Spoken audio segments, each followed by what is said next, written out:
si lointain. Charles est-il là? Marie doit partir. Non, Non, si, il est là. Oui, ben Charles, nous t'attendons.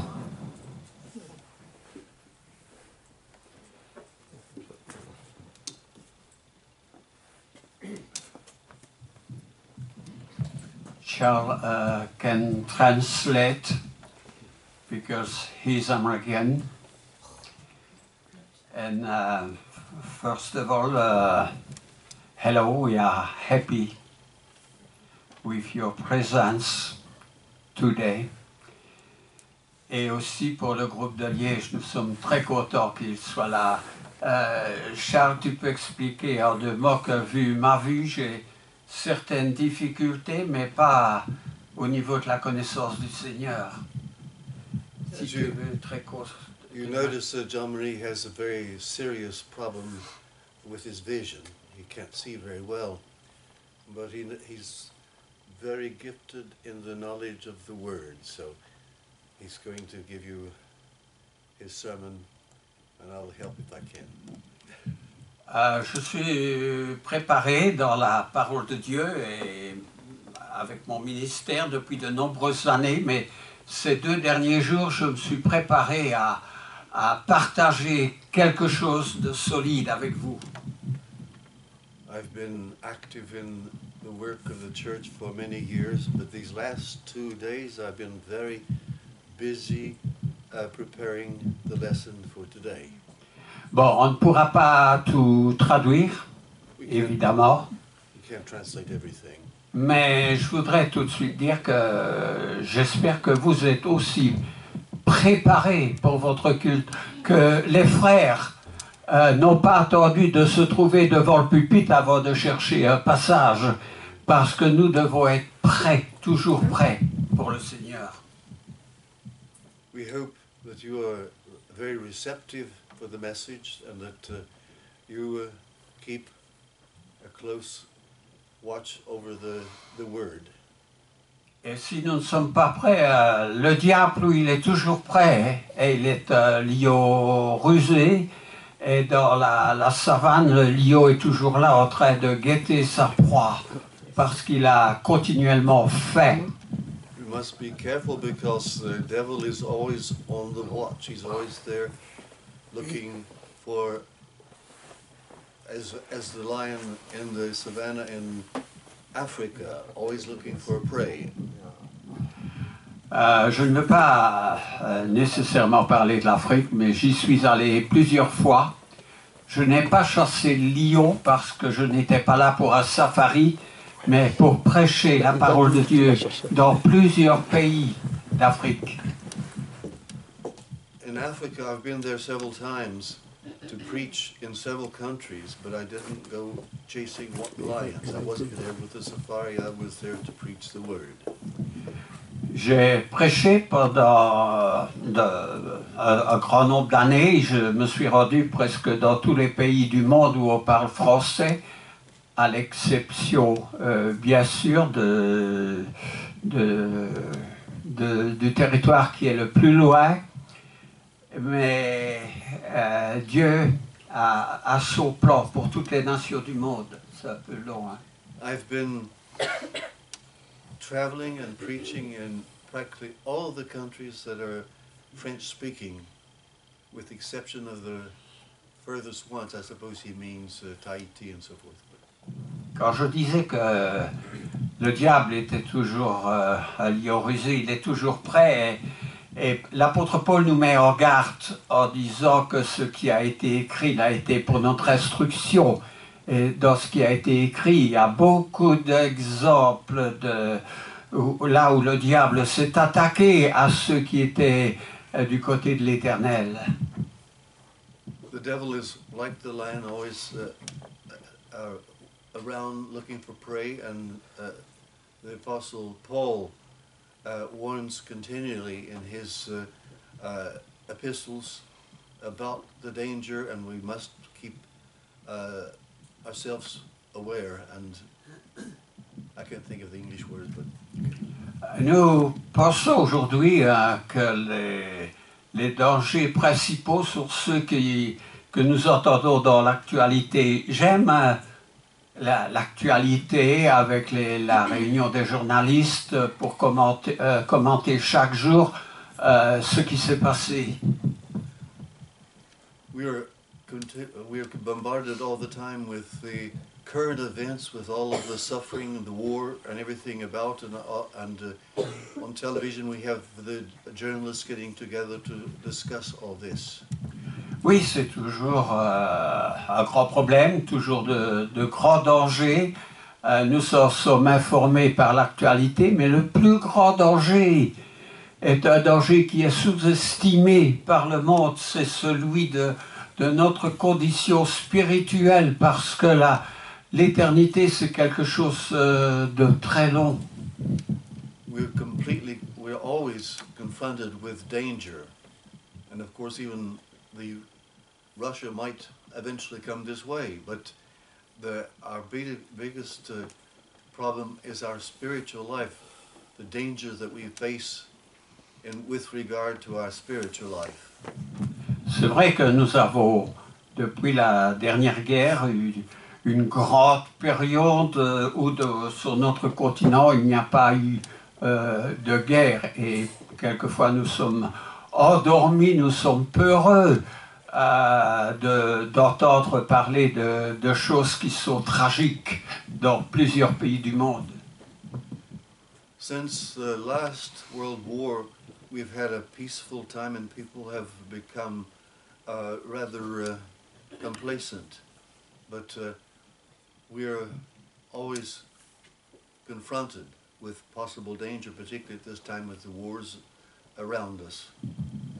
Et nous disons, pour ceux qui ont connu, plus jamais ça, parce que nous ne voulons pas les périodes de guerre. C'est très, très tragique une période de guerre, mais aussi nous devons toujours être en quelque sorte bien conscients de notre condition.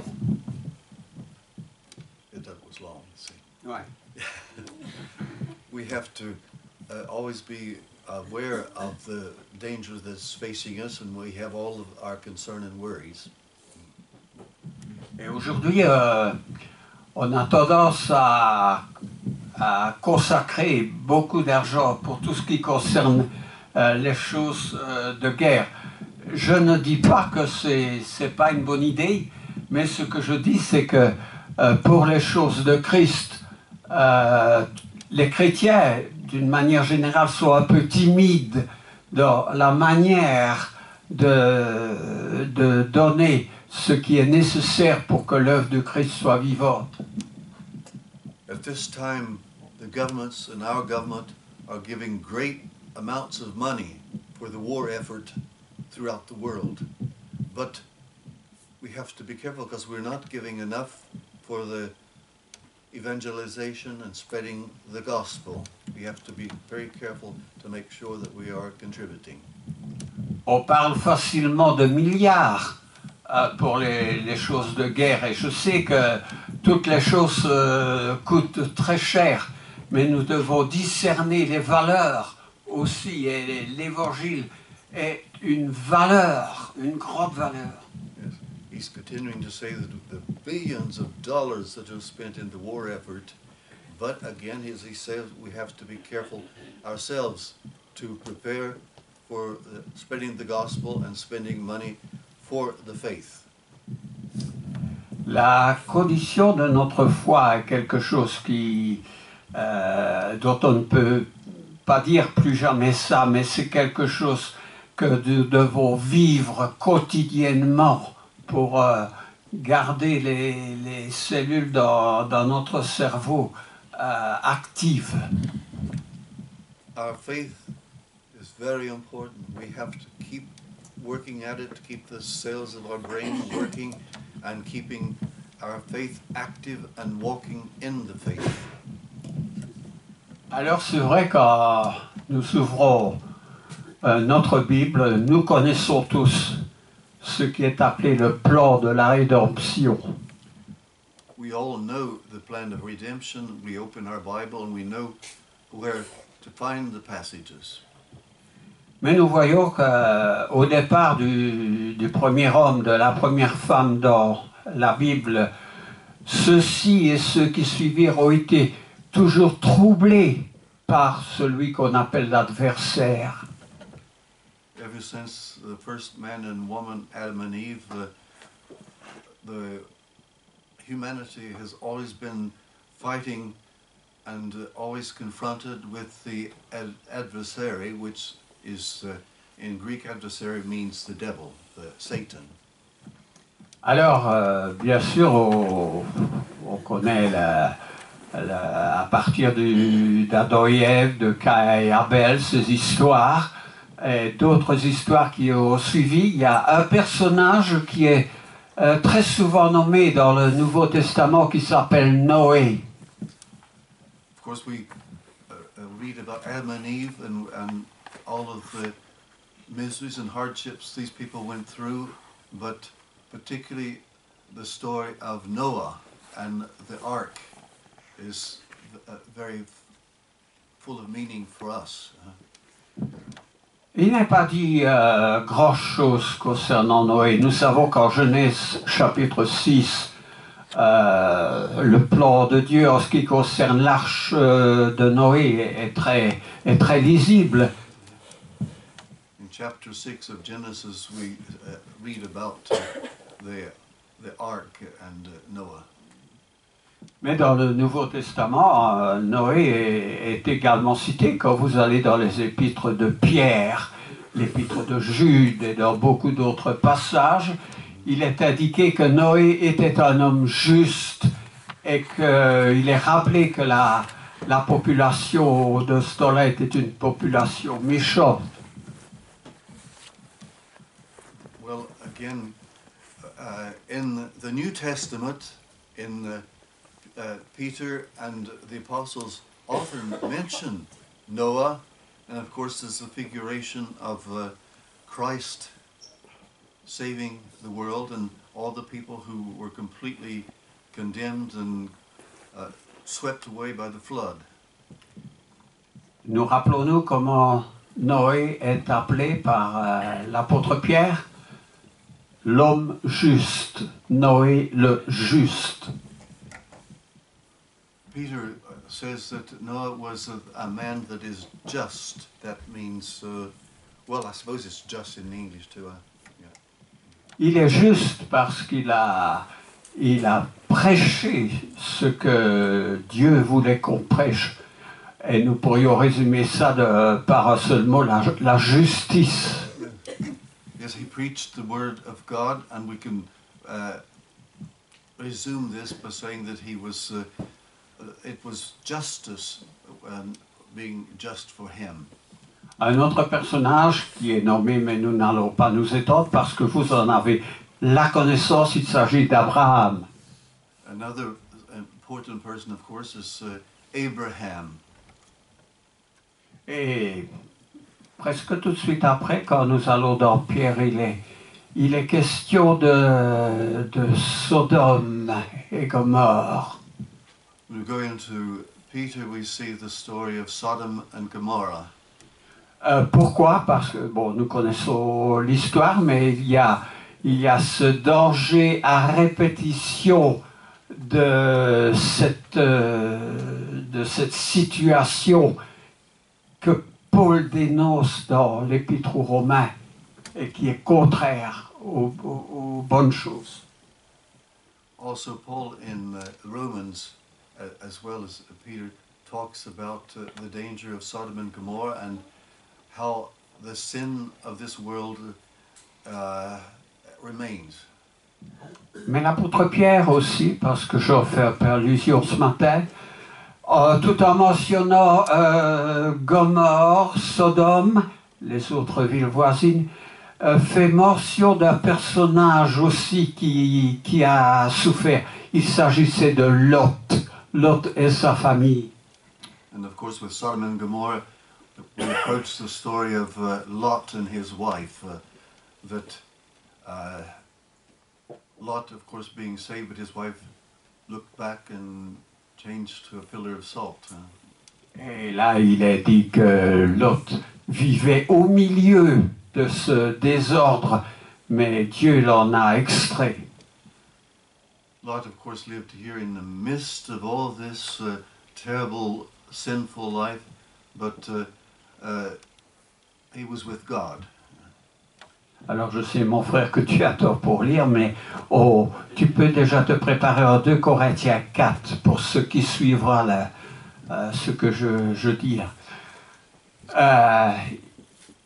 Paul attire aussi notre attention concernant plusieurs, notamment en 1 Corinthiens 10, concernant plusieurs expériences en disant cela est écrit pour nous servir d'exemple. In Corinthians 10, 1 Corinthians? L'apôtre Paul attire notre attention. In 1 Corinthians? No, 1 Corinthians 10. 1 Corinthians 10, Paul draws our attention to the problem. And our brother is going to read the passage. Alors résumons très brièvement les circonstances d'une période de vie qui a été très tumultueuse. A very tumultuous time at the time of this passage.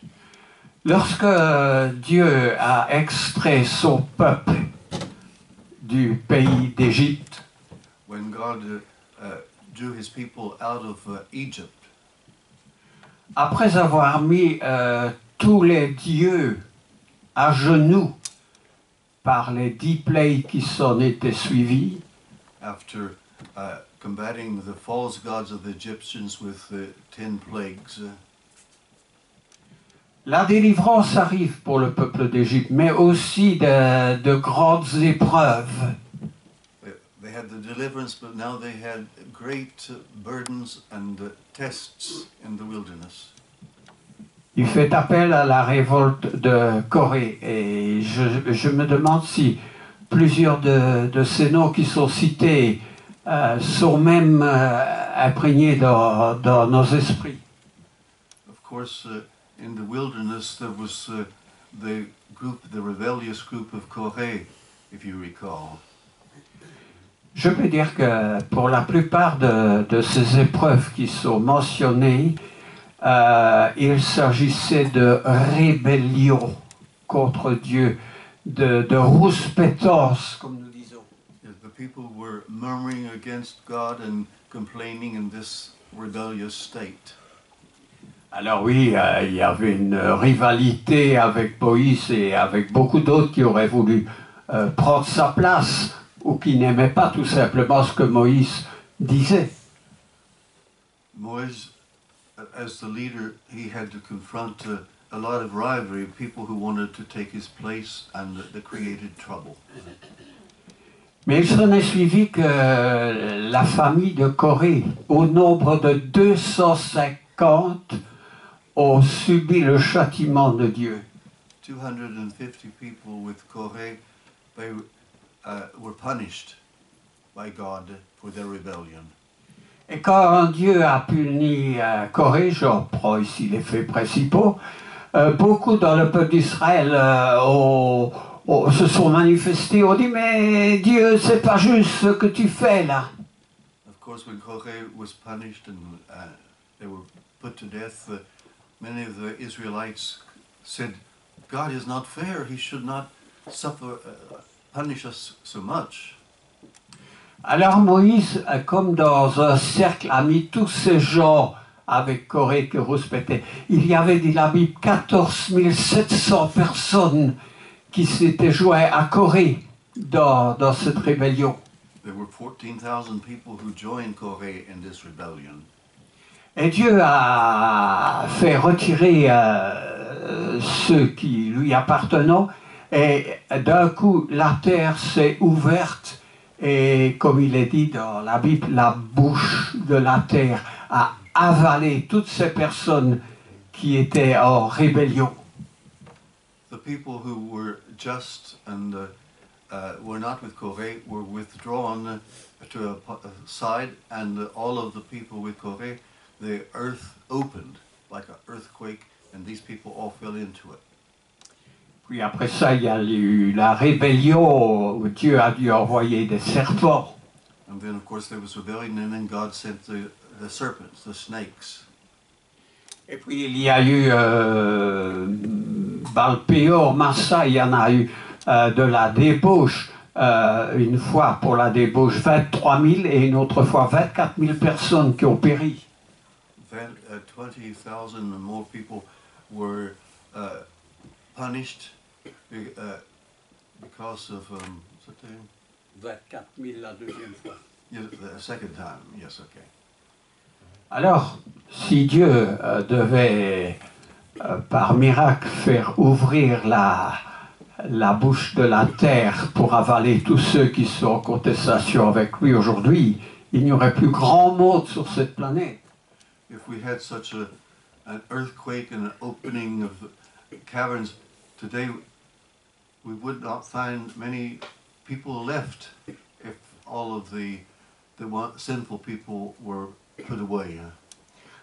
Outre ceux qui ont tombé par rapport à la débauche, il y avait aussi tous les faux prophètes. I'm thinking of the word debauchery. Debauch, is that an English word too? Yes.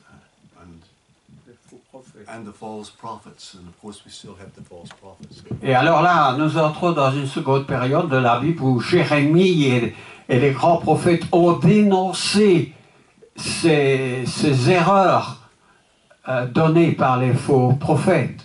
Jeremy and the good prophets preached against the false prophets who were spreading false messages. Et j'en reviens surtout à une phrase après une confrontation avec les faux prophètes, Jérémie a dit au peuple: jusqu'à quand clocherez-vous des deux côtés? Yeah. So Jeremy said, until what time will you stop? I'm not sure of all the passages now. Si l'Éternel est Dieu, allez après lui, et si ce n'est pas Dieu le véritable, allez de l'autre côté. Jérémie a dit: jusqu'à quand clocherez-vous des deux côtés? Si la vérité est du côté de Dieu, allez à Dieu, sinon allez après les Baals. Because it was a confrontation with the false god Baal. He told them about have to make a choice. Il serait intéressant que Dieu, par prophète, pose aussi cette question aux chrétiens aujourd'hui: jusqu'à quand clocherez-vous des deux côtés? For us, the question is now, until what time, how long will it be before we make our right choice? Soit les chrétiens sont du côté de ne rien faire, ou plus occupés avec les choses de ce monde. Christians have to be careful. They do nothing, or they're occupied with things of this world. Ou soit encore un pied dans l'église et l'autre pied dans des groupements religieux, quels qu'ils soient. People who have one foot in the church and another foot in the world of other religions. Mais il est nécessaire que le peuple de Dieu soit dans l'unité, dans la spiritualité. We have to be unified in our spirituality. Alors bien sûr, je peux m'étendre dans ce que il est dénoncé dans l'Ancien Testament, c'est les faux prophètes, et dans le Nouveau Testament, c'est les faux docteurs, en quelque sorte. Mais Dieu a son grain de sel concernant tous les deux. In the Old Testament, they talk about the false prophets, but in the New Testament, we're warned against the false doctors, false doctrines, and such as we find in Galatians. Je voudrais maintenant, avec l'aide de mon frère, parce que je ne peux pas lire. En 1 Corinthiens 4, là, il va parler de vraiment la spiritualité, de ce que nous devons être aujourd'hui dans notre monde. In 1 Corinthians C'est chapter 1 ou 4. 2, monsieur Jean-Marie? Vous avez Ah. dit 2. 1 Corinthians chapter 4. Non, sorry, tout. Tout. Oh, 2 Corinthians Tout le chapitre? chapter 4. Fort. 4. Have you found it in your Bible? The 2 Corinthians chapter 4. Donc, 2 Corinthiens chapitre 4. Ouais. C'est pourquoi, ayant ce ministère selon la miséricorde qui nous a été faite, nous ne perdons pas courage. Nous rejetons les choses honteuses qui se font en secret. Nous n'avons point une conduite astucieuse et nous n'altérons point la parole de Dieu. Mais, en publiant la vérité, nous nous recommandons à toute conscience d'homme devant Dieu. Si notre évangile est encore voilé, il est voilé pour ceux qui périssent, pour les incrédules, dont le Dieu de ce siècle a aveuglé l'intelligence, afin qu'ils ne vissent pas briller la splendeur de l'évangile de la gloire de Christ, qui est l'image de Dieu. Nous ne prêchons pas nous-mêmes, c'est Jésus-Christ, le Seigneur, que nous prêchons. Oui, eh bien, on voit très bien, il appelle la splendeur de l'évangile de Christ. Et l'apôtre Paul se défend très bien en disant que nous ne falsifions pas les Écritures. Paul says we do not falsify the word. Et la splendeur, il met l'accent sur ce que notre frère vient de lire, sur la splendeur de l'évangile de Christ. The splendor of the message of Christ. Alors, comment considérons-nous l'évangile? Est-ce qu'il y a une splendeur de l'évangile? That we have to think about the splendor of the word. Oui. Pourrais-tu lire, mon frère, un chapitre avant, au chapitre 3, Chapter 3, les versets 7 à 11. verses 7 through 11. Third chapter of 2 Corinthians. Or, si le ministère de la mort, gravé avec des lettres sur des pierres, a été glorieux, au point que les fils d'Israël ne pouvaient fixer les regards sur le visage de Moïse, à cause de la gloire de son visage, bien que cette gloire fût passagère, combien le ministère de l'Esprit ne sera-t-il pas plus glorieux? Si le ministère de la condamnation a été glorieux, le ministère de la justice est de beaucoup supérieur en gloire. Et sous ce rapport, ce qui a été glorieux ne l'a point été à cause de cette gloire qui lui est supérieure.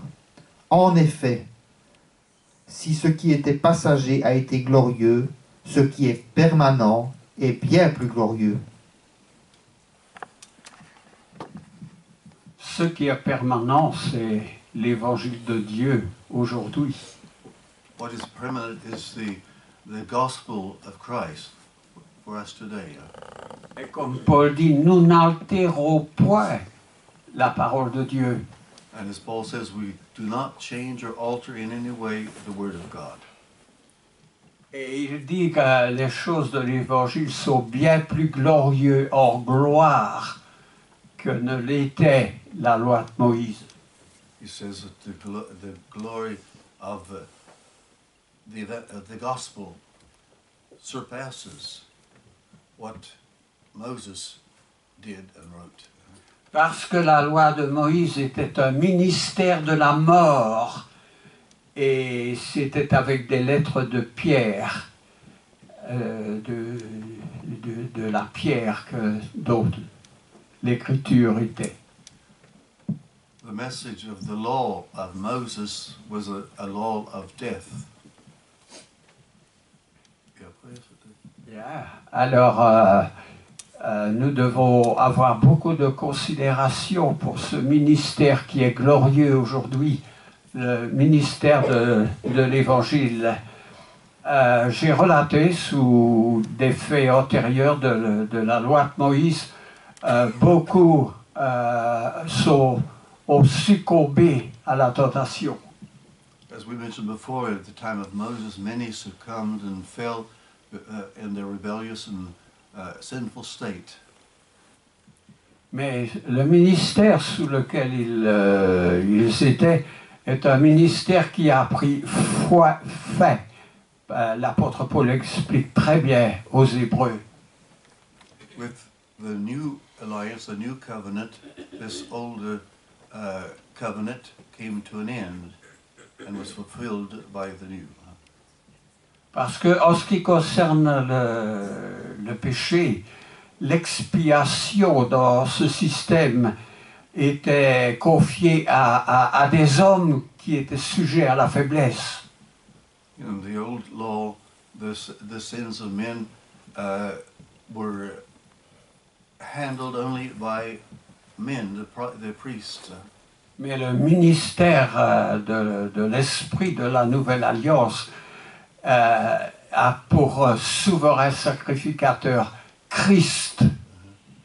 In the new covenant, we have the supreme priest being Christ.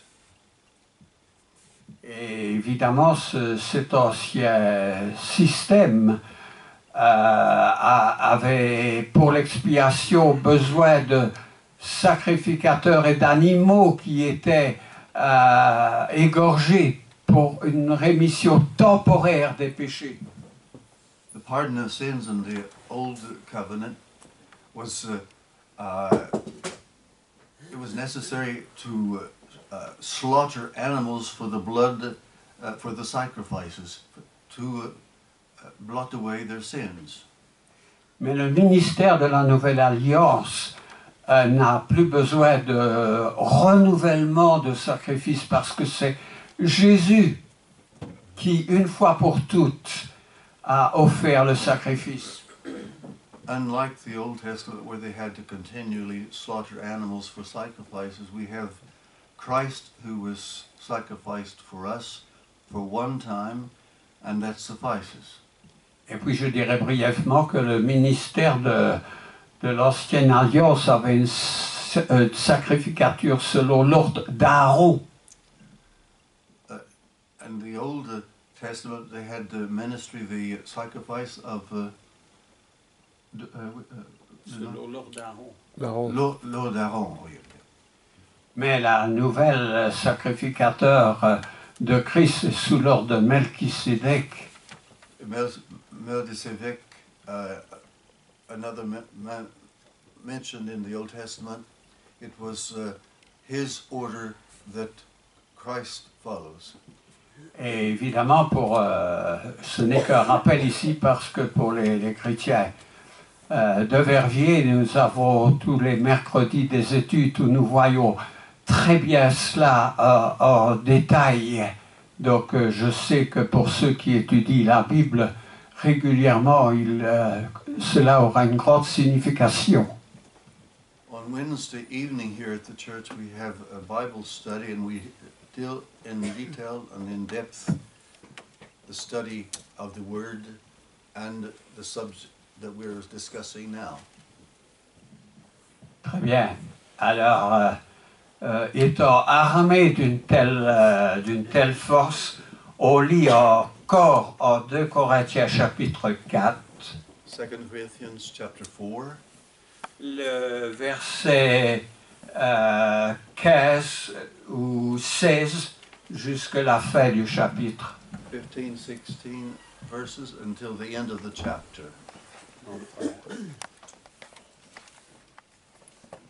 Verset 16.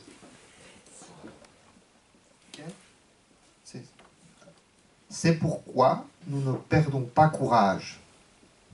Et lors même que notre homme extérieur se détruit, notre homme intérieur se renouvelle de jour en jour.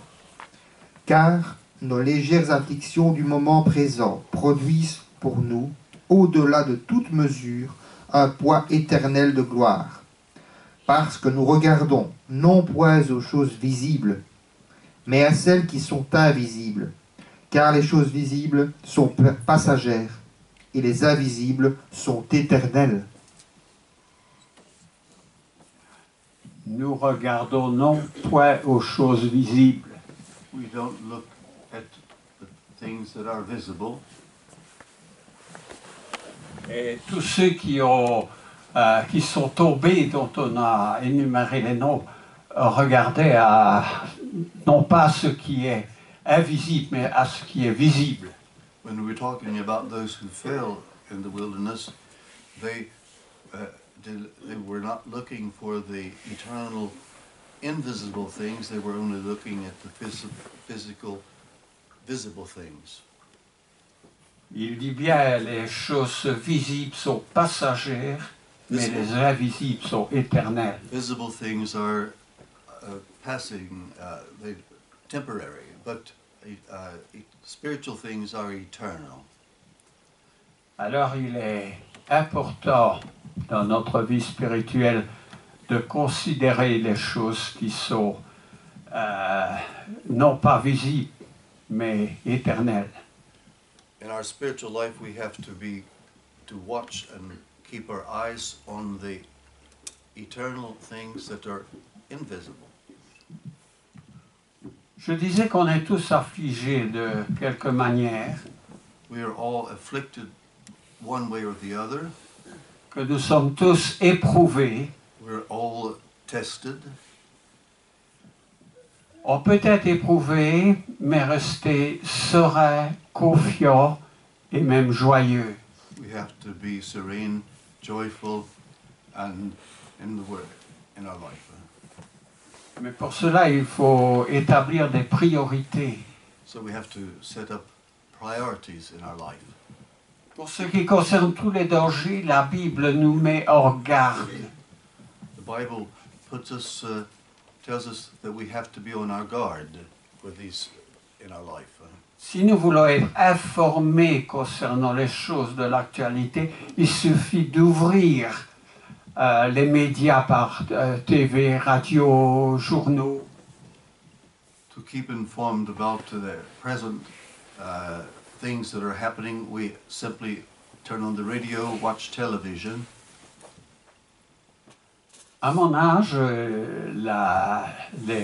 les médias ont parlé de situations passagères parce que c'est au bout de quelques années, ce qu'on parlait aujourd'hui, on n'en parlait plus. Et il y avait d'autres choses qui venaient.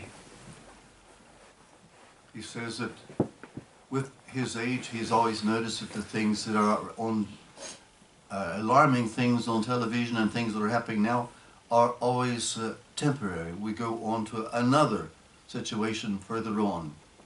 Mais la Bible, elle garde sa priorité et elle est toujours d'actualité pour tout événement.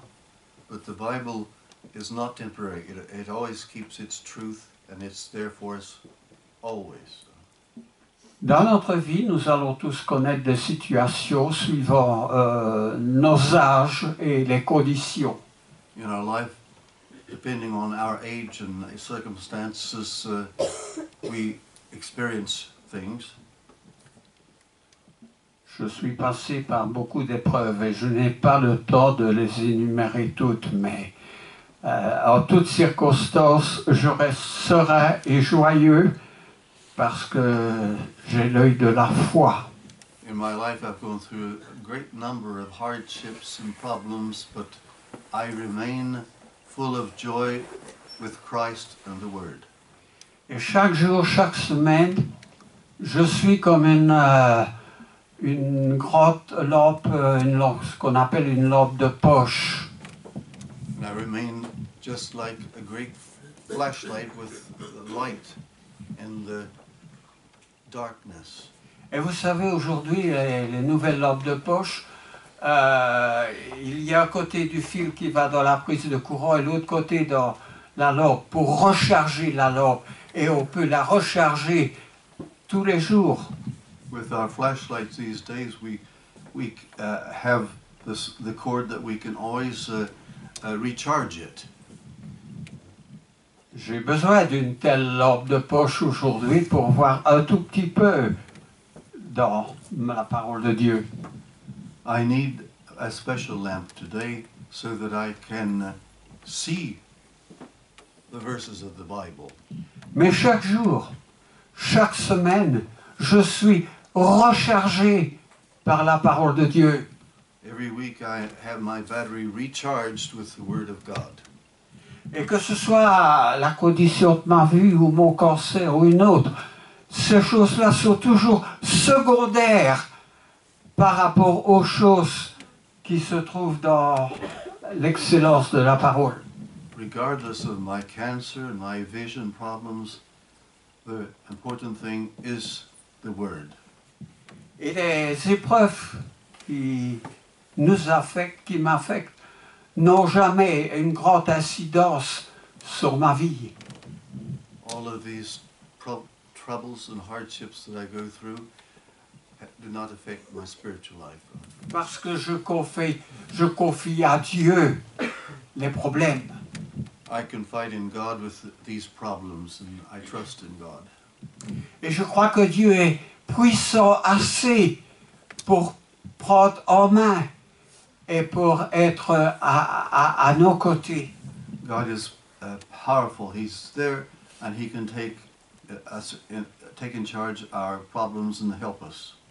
Et à chaque fois que je suis dans les Écritures, si j'y suis pour un quart d'heure, j'y reste une heure parce qu'il y a toujours des nouveaux mots, des personnages qu'on n'avait pas fait attention précédemment, mais qui vous accrochent. Every time I open the Bible and think I'm going to spend 10 minutes looking at a passage, I get carried away and I spend an hour because there's always so much that I need to discover and particularly renew. We forget things, okay? We need to renew. Et si nous faisons comme ça, nous serons comme l'apôtre Paul nous l'exhorte, d'être quelqu'un qui a le parfum de Christ, l'odeur de Christ. If we do this, we have to approach where we have the scent, the perfume of the Word, as Paul says. J'aime le parfum de l'aftershave, mais le parfum de Christ est un parfum beaucoup plus agréable. He says he likes the aftershave perfume, the odor, but it pales in comparison with the Word of God, the perfume of our prayers. Merci mon frère, merci à Maxime qui a été là comme un flambeau. Et bon, je vous exhorte bien à vous parfumer du parfum de Christ. Amen. Leave you with